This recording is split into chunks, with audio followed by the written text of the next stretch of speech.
So we've just come off the water today. We've had a good session on the kings and the snapper. We've only kept what we need. We've dispatched the fish humanely. We've put them in an ice slurry, which really firms up the meat.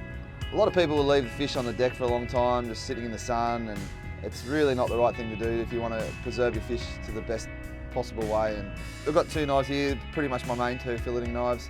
One's my filleting one, one's more of my skinning one, depending on what type of fish I'm doing. This is a 16cm boning knife. It's a stiff blade boning knife. I sort of like it. You can work around the bone a bit easier. Some people like the flexi blade. Everyone has their own way, and realistically, at the end of the day, a sharp knife is key. And with the Victorinox, they've been doing it for 130 years. They're the real deal. Here's the king we decided to keep for the day. It's a great size eating, not too big, not too small. It's going to feed a fair few people. Preserve well, and I'm going to show you how I would fillet a king. So I always like to make a cut across behind the pec fin there. That gives me the end of the fillet basically. And then from there, this is why I like the boning knife, because you follow the bone,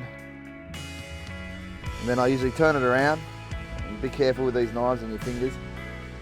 They're very sharp. You know, it's probably advisable to wear a glove in your left hand or the other hand of your knife.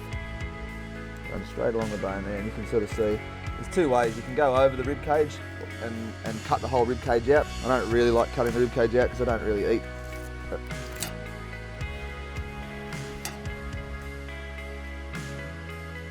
and then we'll just come across. And that's it. That's the side of the fish off. You really want to keep fresh water off the fillet once you've been filleted. It softens the meat and takes away from the flavour from the table.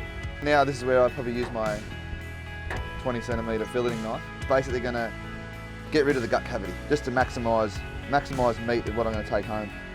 And really just want to get underneath the bones and just sort of work. You can basically get your knife to follow the bone.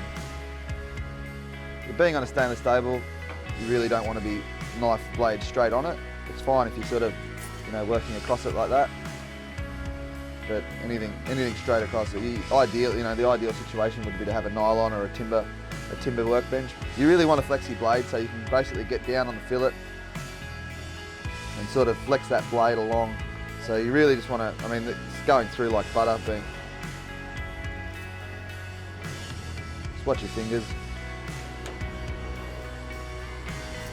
I always sort of pull it back, run it back again, and then this is ready to cut into whatever portion size you want to, whatever you want to pack at home or meal size.